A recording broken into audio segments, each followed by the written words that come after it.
Welcome to The Jump. I'm Rich Bowers, and today with me I have Lee Evans and Jamison Ducey, two subject matter experts who work with clients both internally and externally on AI projects. Very fitting for our topic today on the security of language models.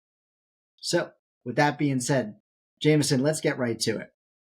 At an individual user level, what are the security concerns of working with a language model?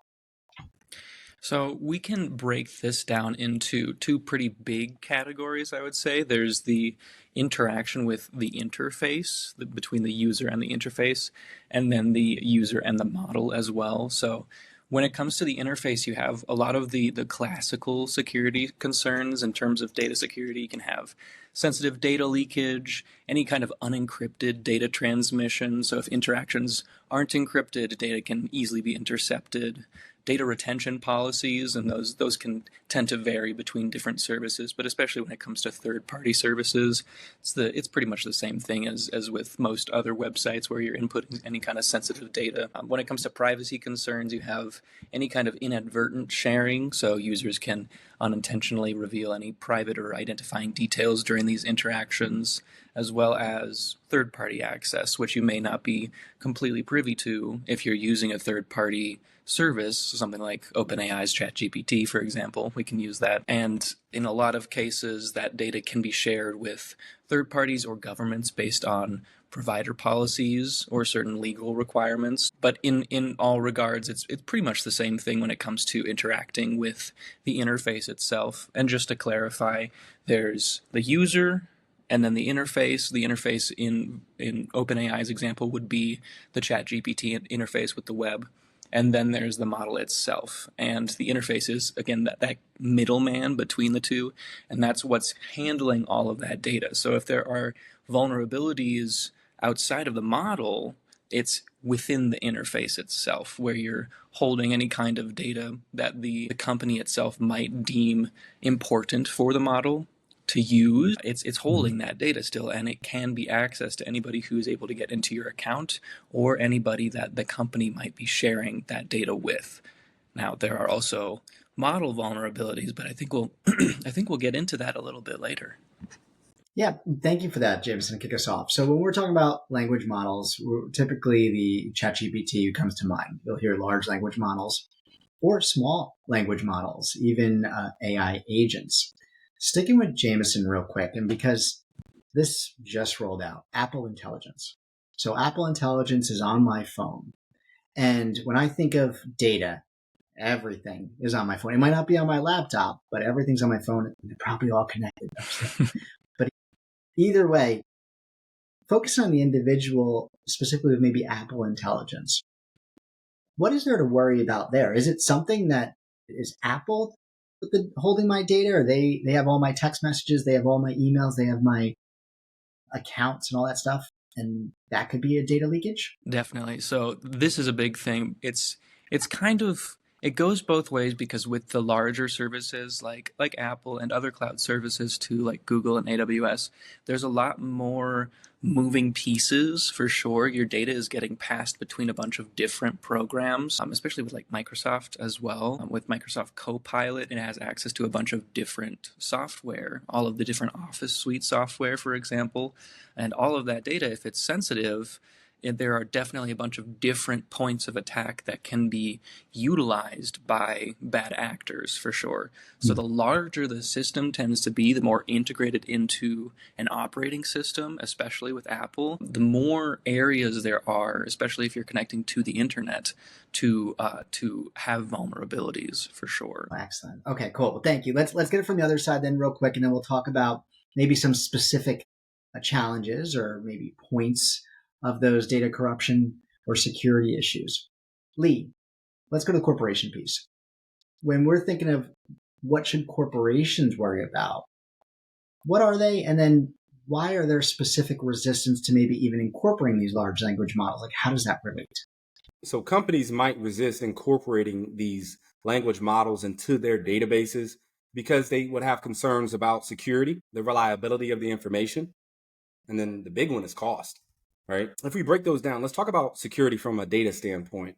There are three subsets where I think we should address.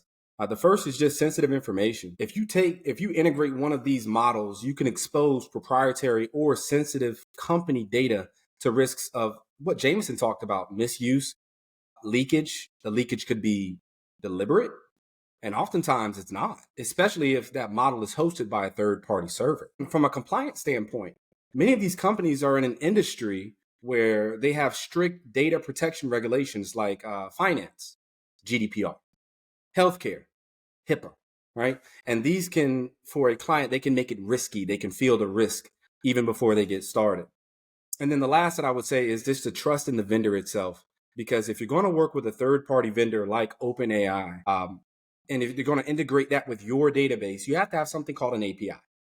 These external APIs or cloud services that are happening here, and the companies worry about how the data is being handled, how it's being stored. And if you can think about an API like a doorway or a window, let's just think about, well, how do people normally break into homes? Where do they go?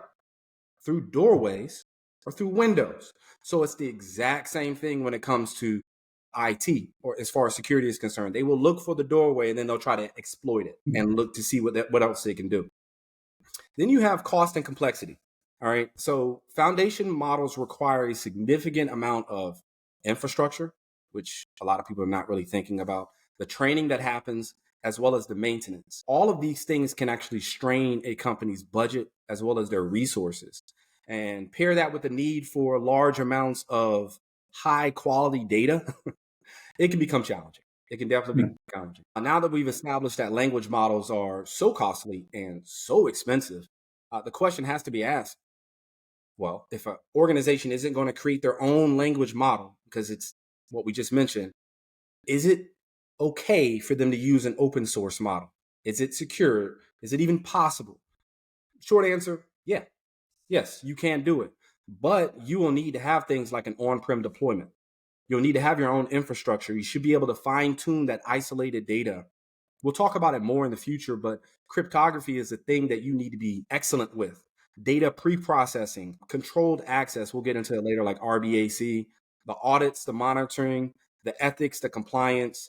All of these things have to happen if you're going to engage in such a manner. The last piece to bring up is the trust or the reliability of it all. Can we agree that everything that we see on the internet is not true? Right? Okay. All right. All right. So in that case, it is extremely impossible that one of these models can generate inaccurate or biased outputs, which would raise a concern. Okay. So these challenges aren't insurmountable. It's possible, but that what will happen is they're going to require careful planning and a strong alignment between the business goals and the AI strategies to build out the confidence that you would want to have while leveraging this type of resource moving forward. Okay, great breakdown there. First area that I really wanted to dig in on was you're talking about the windows and the doors. I believe that's going to be called supply chain vulnerabilities, right? That's going to be the way maybe a third party can get on in. Maybe they're getting through their ChatGPT or even just a certain website that might be being scraped by the model. Is that correct? Is that what you're talking about when you're saying leaving the door open or actually even locked and being able to get in there? That would be considered the supply chain vulnerabilities, correct? Absolutely. You look at these language models because of how they've grown. You have to manage them as you would in supply chain. You cannot go any other route. That's the best way to do it. Now, when you're talking about the scraping, I'm gonna leave it up to James because I know what we're gonna bring up in just a moment. But it's called indirect prompt injection. And in an indirect statement, what could happen is you could have a bad actor who has created a web page full of good information. Everything is right for what you see, but there's a white background behind it. And in the white background is text in white. So you and I can't see it. But what is happening is the model is going to pull all of that. And it's going to go through the doorway like someone just riding on the coattails with someone else when they come through the doorway. So the model is doing what it's supposed to do. But you have a bad actor who's leveraging that to their negative benefit. Very dangerous things that can happen. And that's just like one example. There's so many. But I would like to leave it at that for now, Rich. If you want to dive in deeper, we can. We can go back and forth here. And you're talking about prompt injections. And my question, I'm going to pivot to Jamison here, just to we'll go back and forth, is prompt injections. Lee, I think, gave a wonderful example there. It can be direct or indirect. What would be the difference between a direct or indirect prompt injection? Yeah, so Lee's example is actually a really good one because that's something that we weren't initially considering before. But now that these models actually have access to internet resources and to web pages, that is something that people are thinking about now. So I think I would consider that indirect. I think Lee was correct in saying that was indirect prompt injection. Direct prompt injection would be just basically a user essentially trying to craft particular inputs that end up manipulating the model's behavior to bypass certain safeguards, essentially to utilize prompt engineering to actually try and get the system prompt, which would be not something that the user can normally see, and that's just additional knowledge for a malicious user to be able to exploit the model's vulnerabilities. And the other piece that we need to be worried of is data poisoning, right? I think that's another aspect. What is data poisoning? I mean, it sounds horrible, right? But what is it? So data poisoning is basically, it can happen in a lot of different areas, but in most cases, generally it happens during the training process. And for certain models, that can actually happen when models are being tuned by user data. So you can actually, as a user, you can poison data if your own inputs are being given back to the model, which actually happens in a lot of cases with our third-party platforms such as ChatGPT. But it can also happen when people are just labeling that data and pre-processing it before it's even trained. So there are people who will label, annotators basically, who will label data, people who are looking at, for example, vision classifiers, who are actually like circling certain things to actually identify particular objects. And all of that kind of data, if it's not labeled accurately, it still goes into the training of the model, and that most certainly influences the model's behavior as well. So that's kind of what data poisoning in general is giving the model bad data on purpose so that it changes the behavior of the model and provides more opportunities for the model to hallucinate or to simply just act out a little bit more. So we have the prompt injections, which you could see why that could be extremely harmful. Potentially imagine attacking an e-commerce website, just as an example. But when you're talking about data poisoning, is this almost more of trolling or trying to destroy the model itself? Because I'm thinking, obviously, you have the ethical issues that can come with data poisoning, but also even like harmful outputs. If I type in something and all of a sudden something grotesque or vulgar comes through the model, and there's somebody who's doing this data poison that's getting a kick out of it. Again, I'm thinking of a troll in terms of when somebody's on the internet and saying things just to work others up. Am I right in seeing that? Are there even more malicious thoughts behind data poisoning? I think that is for sure a good way of looking at it. There are definitely trolls that will sign on to be annotators for particular training and dataset curating projects that will then just kind of mislabel purposefully all of this data just to make the model worse because they're malicious actors in general. It doesn't really matter what their overall goal is. The result ends up being the same with the model just having a lower quality overall. Lee, I wanted to go back to you on mention the validness of the output. So that would be called insecure output handling. I believe that's what it is. How does that happen? So for instance, is it just too much data that the large language model can't handle it, can't interpret it? Is it overwhelmed? Is that why that happens? Or are there other reasons behind that? So I was looking at some IBM studies, and there was a study that they put out that said 0.001 is the amount of data that it would take to possibly change the output.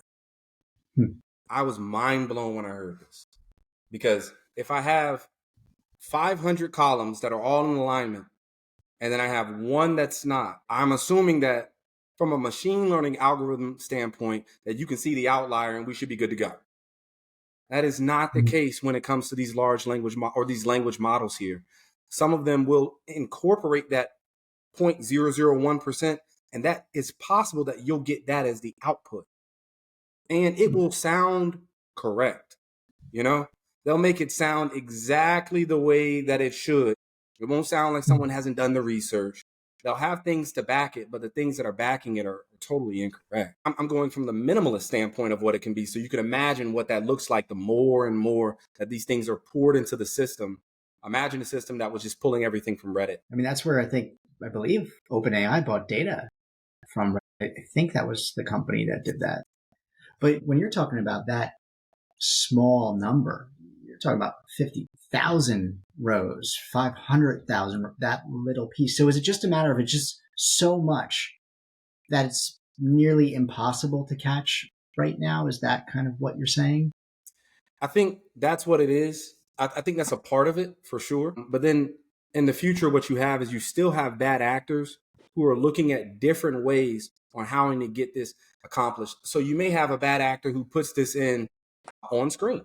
And then as Jamison had talked about, there may be something behind the screen. And then you have other bad actors who will inject or try to inject data into the system. And then by doing that, then they're just waiting for somebody else to fall into their perfectly made trap, right? So you have it from a hunter standpoint, you have an issue. From a gatherer standpoint, there is an issue. And it really just comes down to the idea of what we had just mentioned. Some people just want to see the world burn. And when that happens, they will stop. We must remain vigilant. I think that's the best way to put it. And just acknowledge that what is happening today is not the only thing that's going to happen tomorrow.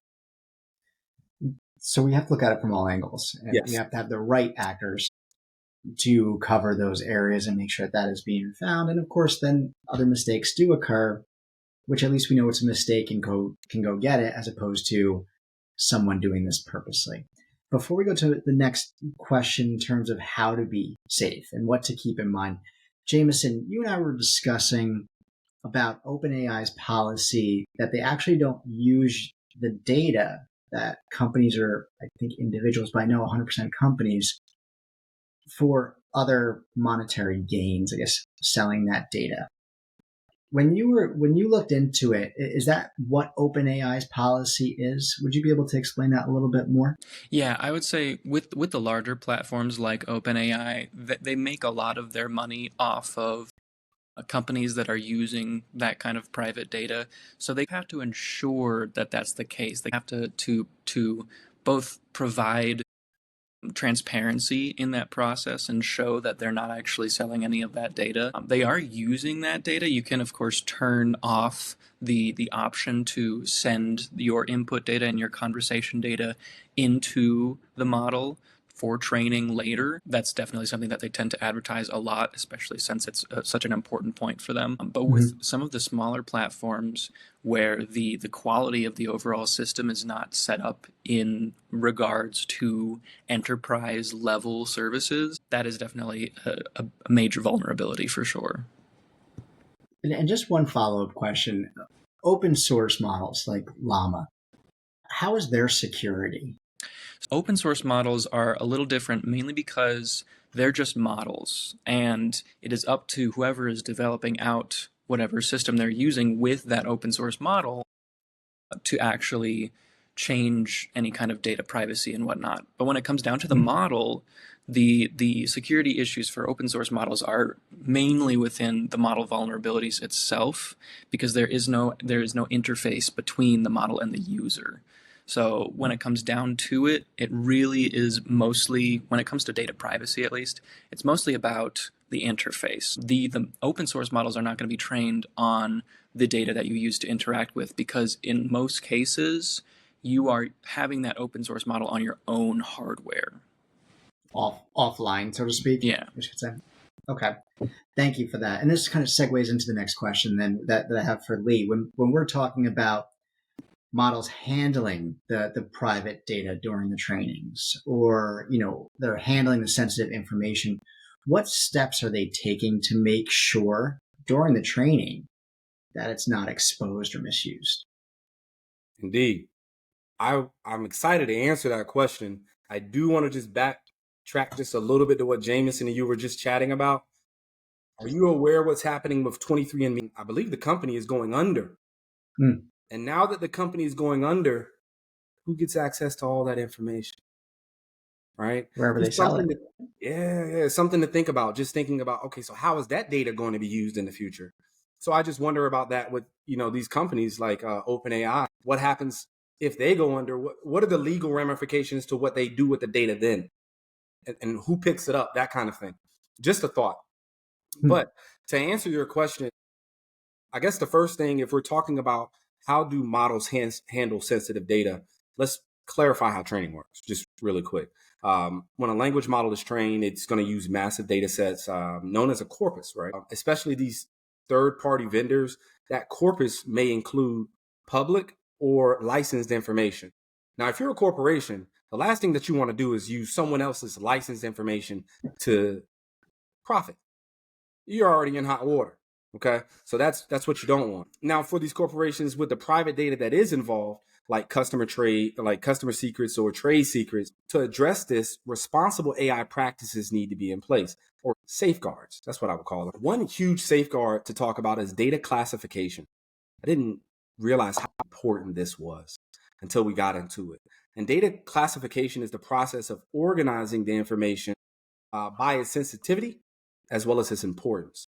So, for example, you could have public information, confidential information, and then sensitive information. And this will help companies decide how to handle and protect the different types of information that the model is going to use. So, for example, let's take it back to middle school. Public information would be like the lunch menu. Everyone can see it. And what we're having today, we're having chicken nuggets. Great. Everybody's got it. Cool. Confidential information would be like your report card, your grades. The only people who need to see that are maybe you, your parents, and the teacher, of course. But then you have sensitive information like your home address. I really don't think my professor needs to know exactly where I stay. So 3 different types of information that are happening here that need to be classified. And by classifying this, organizations, what they're able to do is ensure that the sensitive information is kept secure and isn't accidentally leaked or isn't broken into, jailbroken, or exposed from any of those levels. That's number one. I mentioned this before, just to bring it back up, is cryptography, all right, which is basically the practice of transforming information into a code format to prevent unauthorized access, or if there is a leakage, and they do happen, that the person who does get access to it isn't able to understand it. Sorry, Lee, just for clarification. So cryptography, are we looking at this as encryption or some version of masked data as well? Yes, okay. Exactly. And Rich, my example for encryption is taking us back to the US and the Allied services when they were decrypting Enigma, the Enigma machine that the Germans were using during World War II. Now, Enigma was a highly complex encryption device that the Germans were using to pass over military messages securely. And what happened is that all of us were able to crack this code, and it actually turned the tide of the war. Many would say that it did. For a reference point, you can check out this movie called The Imitation Game. And so that's a Hollywood portrayal of what we're talking about here. All right. I'm not saying that it's totally accurate, but you can see that the idea that you want messages to be encrypted, how important that could be to a company or a country. Okay. Then you have something called role-based access control, the RBAC. And basically what that is the principle for the least privileges. You get access to the least amount of information necessary to complete your job in the least amount of time. You were talking about the isolated system to prevent unauthorized access to that sensitive data as you're working with it, as you're processing it. So additionally, these companies can train these large language models to be on-prem within their private cloud, but the maintenance that has to happen from that is high, because the last thing that you want is something called like model drift, where you understand everything today, but then something new happens tomorrow, but your system is isolated because of security reasons. But the same thing that is using to keep your company secure or keep your language model secure is the very thing that makes it inoperable, right? Or it's not completely up to date. I would say, in summary, there are a bunch of robust safeguards that need to be in place, but the key is transparency. What you don't want to do is have a system that is so complex that nobody understands it. That's not the answer at all. The answer is to have it transparent. You need to understand the risks. You need to be able to take control, work with the vendors and the internal team to ensure that the data remains secure while leveraging the power of AI. I like to think about it like this: AI for security, but you also need to have security for AI. Who watches The Watchmen type of Yes. style. Let me ask you a question. Thank you again. You guys are killing with these breakdowns here, but you keep mentioning on-prem. So can you explain what that means on premises? And then maybe just briefly, why on-prem as opposed to maybe a hybrid cloud situation? Absolutely. So on-prem basically means that you as a client are hosting your own data centers. They are on your premise. That's exactly what it stands for. So when it comes down to all of your servers, all the machines, the virtual machines that are working together to complete any of the tasks, it could be just your mail, right? All the way up to completing the task of operating your language model. You have that on-prem. So the security basically is you can see your whole mall. You can have a whole mall full of servers. You can call it the data center. You can put your hands on every single component of it. And so there is a feeling of security that comes along with that. However, in most cases, and if you don't go on-prem, if you have an off-prem environment, say if a third-party vendor is taking care of these services for you, say like, just think about like AWS or GCP.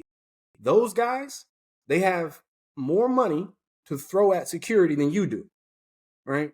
And oftentimes it's in their best benefit for them to be able to manage and keep your things secure. So that's why a lot of companies have moved they were scared about leaving an on-prem environment, but over time they learned that, okay, they have more security. Like a bank is more secure than maybe my own wallet as far as keeping my information secure. So on-prem, that's my wallet. The bank holds most of my money though. When you have a system that is in an on-prem environment, you're feeling the same way. Oh, I can keep it secure because everything is in-house. True, it is in-house. But we just talked about the benefit of having access to information in real time. And that is where a hybrid model would really work to the benefit of a client so that they can keep certain things in the sandbox that they're playing with. But at the same time, they are able to see the entire playground, if that makes sense. Makes sense. And what I'll do is I'll share a link to cloud just in case any of our listeners want to learn more about on-prem, hybrid, or off-prem cloud type of data, especially because we talked about it with the model earlier on the open source version as well. So, excellent breakdown, as always, Mr. Evans. Jamison, wrapping us up here, there are safe ways to interact with this model. In fact, I was just actually researching OWASP, Open Web Application Security Project, right, where they are talking about the best ways to approach working with software, including AI or Gen AI models or large language models. And they provide guides, and they're nonprofit, and they really continuously share updates on how to approach things or what to be wary of. From your perspective, what is the safest way to interact and utilize language models? So I think the major point here we've discussed quite a bit in terms of being able to mitigate particular situations, but the main thing is, as a user, stay informed of whatever platform that you're using. If you are putting in private data, try to encrypt that yourself, try to anonymize that yourself, so that you are just trying to minimize the amount of data that ends up getting sent through that interface, right? Because even if a platform says that it's secure and it shows you all of the different techniques that it's using to stay secure, there are still, as long as you are connecting to the web, no matter what, there are still ways to mess things up in that regard. From a user standpoint, educate yourself. From a platform standpoint, educate your users. You want to keep a secure environment, most certainly. Encrypt all data transmissions. Use HTTPS whenever you can, pretty much. Protect your input data. As we were talking about before, you want to implement model safeguards. That's more on the platform side. And then communicate all of that to your users. You want to be able to audit and monitor your models and your interface as often as possible, essentially. If you have a live trained model, a model that's changing pretty much every week, you want to actually be sure that the new data that you're training it on doesn't affect or further bias the model that you are training as well. You want to be able to verify model outputs. So a lot of interfaces, they have a filter for the user input to detect any possible malicious activity, but they also have a filter for the model output as well. So that model sends its output back through the interface, and if it's something that the interface actually picks up as harmful to the user or containing any information that may be harmful to other people in real life, for example, if there's public information about somebody that shouldn't be public, then being able to mitigate that through the interface as well is important. And then, as we were talking about with on-prem versus off-prem, in a lot of cases, you want to opt for any kind of offline deployment if you're building out a system for your company or your enterprise. In most cases, again, as long as you can have that infrastructure maintained by your own company, do so, for sure. Those are great guidelines to follow. If I may add two quick things, one is a reiteration. Over-reliance. That's something that I've seen even for a non-technical individual like myself. I may not know how to do the encryption. That's why I'd reach out to Jamison and Lee to help me out there. But at least I can avoid over-reliance in terms of just taking the model for granted and assuming everything is secure with me doing very little. And Lee also said it very nicely, vigilance.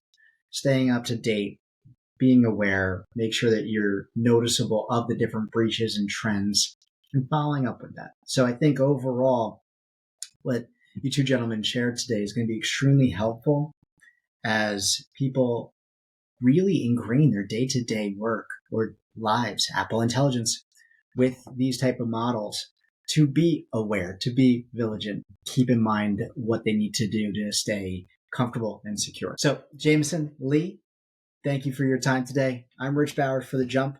Take care, everybody. Bye-bye.